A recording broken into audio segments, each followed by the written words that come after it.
So at one point we had the girl with the dragon tattoo and Gone Girl. And then we got the girl on the train, all the missing girls, the girl in the mirror. The girls are all so nice here. The girl in the wall, the girl remains, the girl from Widow Hill, the flower girls, the Sunday girl, the girl who died, the girl on the page, the good girls, the burning girls, the girl in the painting, the pretty girl killer, the driftwood girls, lonely girl, the girl before, city of girls, girl A, the dead girl in 2A, the girl without skin, good girl, bad girl, wilder girls, the lost girls, the new girl, girl 11, all girls, my girl, and just girl.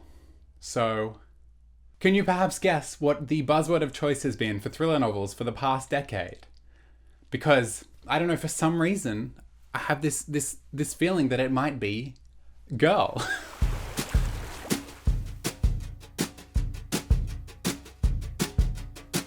Hey guys, my name's Angus, and today we're going to be designing a trashy thriller novel from scratch. This is just a bit of fun, nothing serious. I've read that many trashy thriller novels lately that I feel like I'm suddenly equipped with all these trends and tools I'm seeing to build my own trashy thriller novel from scratch. So I'm going to be taking you through the process from coming up with the idea, to making the title, to making the cover. We're going to be doing the whole thing today. I just quickly wanted to give a shout out to Divya from It's Divya, who kind of inspired this video. She made a video a few years ago where she designed her own trashy thriller novel, which you should definitely go and check it out. I love that video. So yeah, that video partially inspired this video, and it's all good. I talked to Divya. There's no bad blood. She's happy for me to do this. So we're all good to go. But before we get into it, there are 3 tips that I've discovered that you need to follow in order to create your own trashy thriller novel. Tip number 1 is, of course, you must have girl in the title if there is a lead female character. Either girl or woman. For example, the girl on the train. Where was the girl? She was on the train.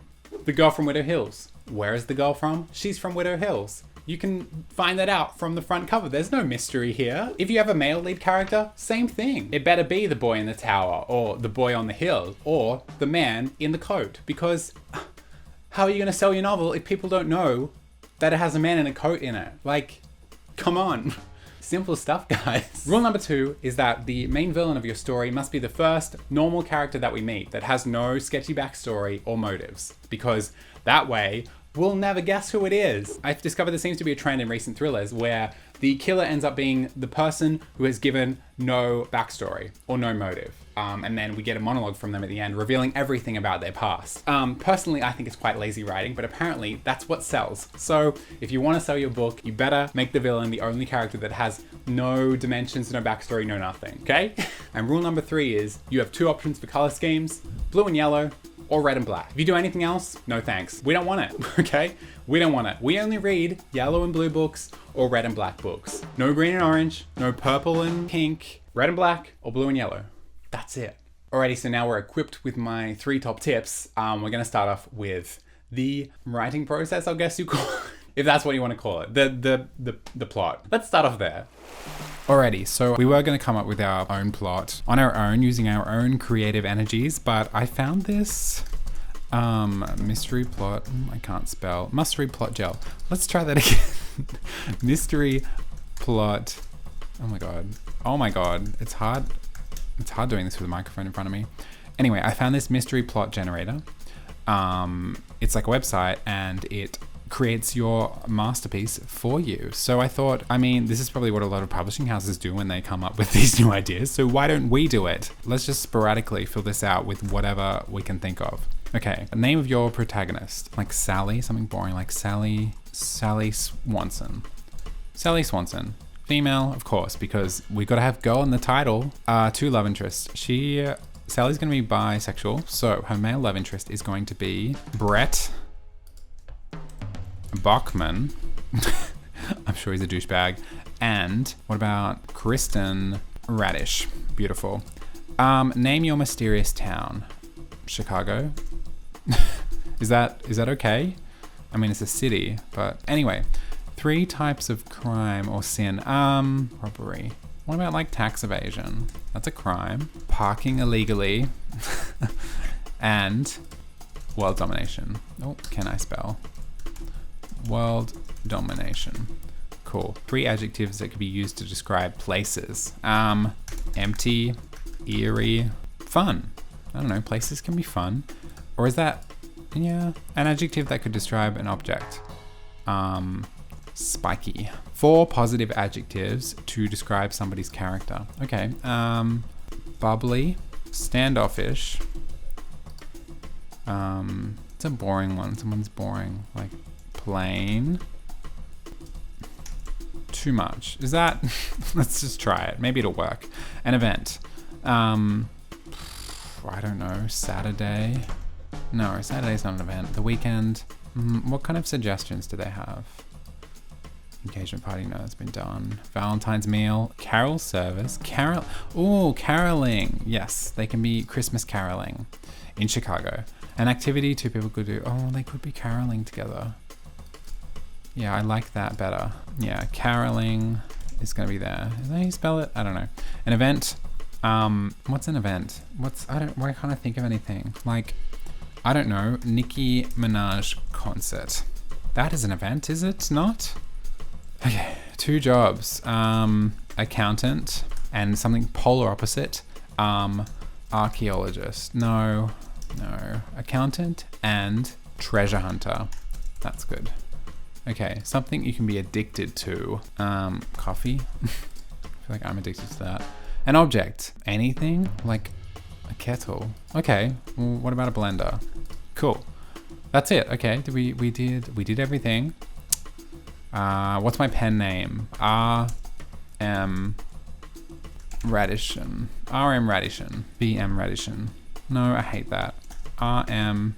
It needs to be more like menacing, like Polterman. That'll do. Write me a mysterious plot. Let's do it. Show me what you got. Oh, clearly something went wrong here.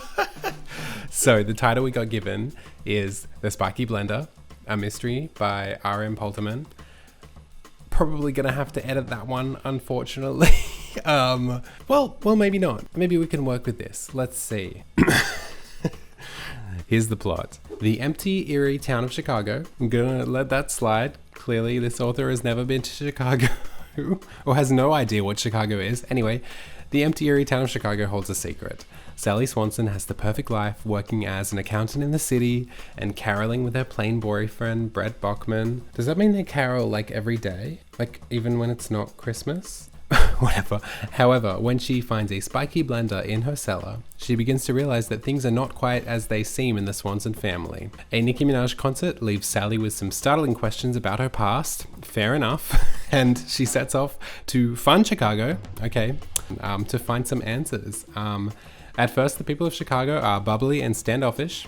She is intrigued by the curiously too much treasure hunter Kristen Radish. However, after she introduces her to hard coffee, how dare she, Sally slowly finds herself drawn into a web of tax evasion, parking illegally, and perhaps even world domination. Can Sally resist the charms of Kristen Radish and uncover the secret of the spiky blender before it's too late, or will her demise become yet another Chicago legend? Blah, blah, blah.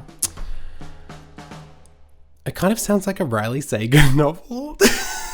No shade, but also like I could see her writing something like this. Anyway, let's get going with this book cover.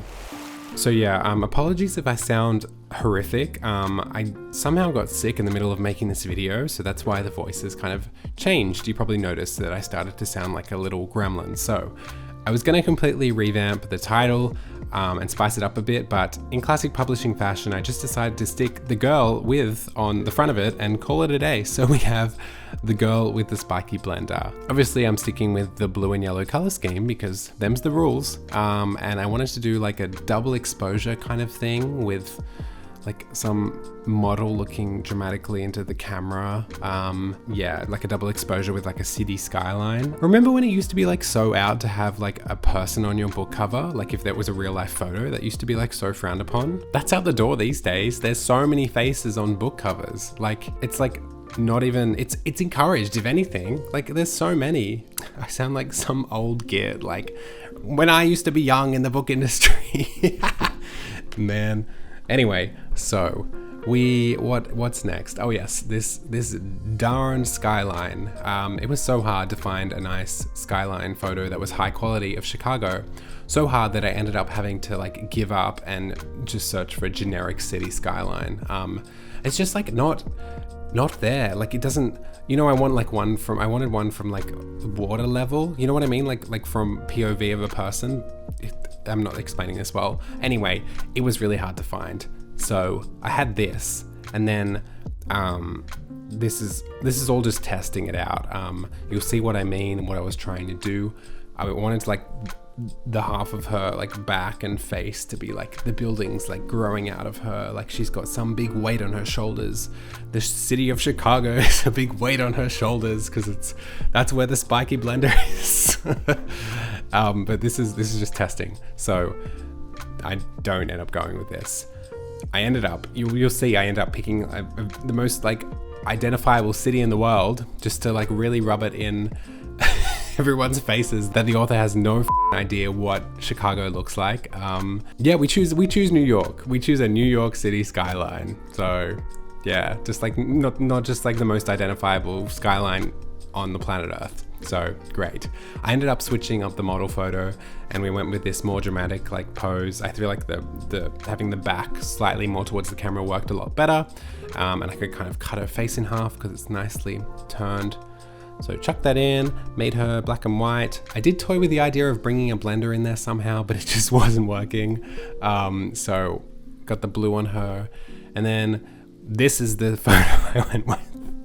Look at that Empire State Building so obviously in there. There's no way I could pretend this is Chicago. So good on you, RM Polterman or whatever the your name is. You have no idea what you're doing. So that's great. That's great. Anyway, so back to business. Just had to like angle it so it kind of went in the direction of her back. And the way you kind of do this is you have multiple layers with a few clipping masks and what are the other masks called? I don't know, different masks to like make it blend together nicely. I'm just saying the word blend and hoping you're like nodding your head like, yes, Angus, that makes sense. Anyway, lots of trial and error here. I really liked how the Empire State Building kind of looks like a knife in her back. It's like sticking out. I'm not gonna lie, this cover did turn out quite nicely. Like I'm quite impressed with how things came together. So it's just like, look at the colors. There's a reason why thriller covers love these covers. Like they do really work, especially with that like suburban, like real life thriller kind of thing. It works really well. So I added a bit of like the raindrop on window texture just to make it a little bit dreary and like moody. And that's pretty much it, honestly. I played with the text a little bit and I ended up just going over it with a brush to like make it look like it's kind of vanishing into the city, which you'll see in the final product. It took me a while to get there, but that's pretty much it. It looks good, doesn't it? It like looks pretty good. Like what have I done here?